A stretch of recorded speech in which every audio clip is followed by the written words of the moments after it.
who wants to be the person that blows the whistle on the person that's making the money or pushing up ratings or, you know, doing extremely well in Parliament, etc., etc. It's a brave individual who comes forward in those circumstances. I should pay tribute to my predecessors, Martin Ivins and Emma Tucker, who also oversaw this investigation at various points in their careers at the Sunday Times when they were editor. And I've essentially been the person who's been had to make the final decision. But look, there was an interview that Decca Aikenhead did in 2019, which was an interview with Russell Brand for the Sunday Times Magazine. And she had asked him about various allegations that have been widely circulated in the show business world. And he became very angry. And there was a big row with his PRs. I mean, a version of that exchange appeared in the magazine. It's there on our website if people want to look it up.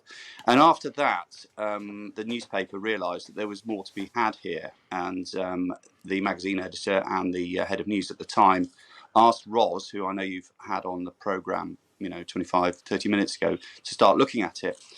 And then it became, frankly, one of those stories that was always in the background in the office, but we never really felt that we had enough to publish until we really got going on it about a year or so ago, when we started collaborating with the Times. We Channel 4 dispatches came on board, and at one point I had a meeting in my office. I think it was earlier this year, and I've still got the notes from the meeting, and there are 14 women on that list, all of whom we had contacted or come to us in some form. Now, not all of them have gone on to appear in the newspaper. That gave me an idea as editor of the scale of the allegations that we were talking about. And while this is all going on, you say about a year and a half it kind of gathered steam. Would Russell Brand and his representatives have kind of got wind? Would they have known that something was in the ether? It's a really good question. The honest answer is I don't know. I mean, we never had any contact from Brand or his people. I simply don't know. I suspect he did know and has known for a long time of the undercurrent of rumour and conversation in the comedy world, which is obviously where he made his name. I mean, it would be pretty surprising if he didn't. But no, they never got in touch with us. Now, one of the defences that has been launched for Russell Brand is that innocent until proven guilty. And just because it's an open secret, etc., but nothing's been proved, allegedly or otherwise, it shouldn't be in the newspaper. Can you just address that first of all? Yeah, I'm happy to. I mean, Ros also addressed this with you half an hour ago, in many ways far more eloquently than I could. But look, I've been a journalist for a long time. I know that certain stories are very, very difficult to publish, but certain types of stories are particularly difficult to get into the public sphere. And I think that people, women in particular, have lost faith in many of the institutions in this country, particularly the police and Crown Prosecution Service, for reasons that I don't need to dwell on, but have been well publicised.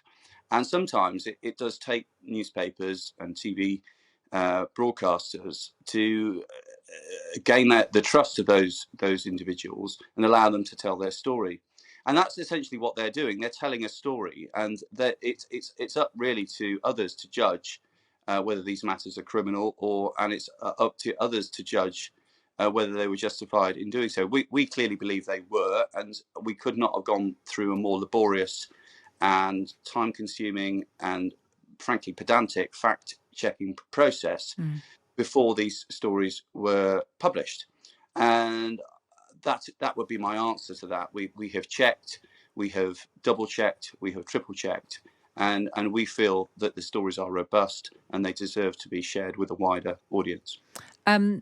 They have been shared with a wider audience, and many people have read the piece in the Sunday Times, continuing coverage in the Times today. They may have watched the Dispatches programme, and more women have now come forward. Are you able to say at this point how many more?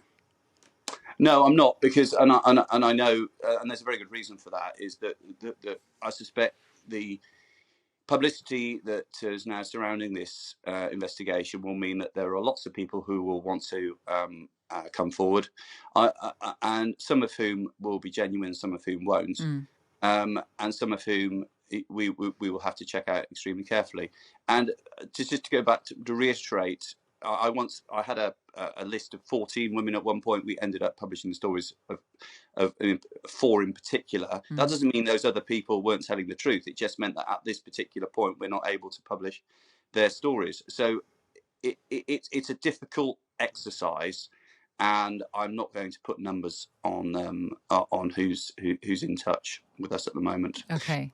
I would add that in my previous life I dealt with the Savile case, and on that occasion newspapers were deluged with accounts from women after the ITV documentary appeared, and we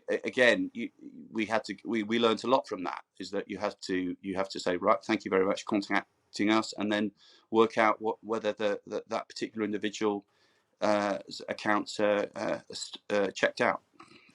Ben, I wonder, I mean, obviously you've got your Sunday Times editor hat on, but I wonder when you kind of sit back and look at this stuff, because some of it, for the allegations are kind of jaw-dropping, especially the kind of indulgence that seems to have gone on when it comes to a big star and what they can or cannot do.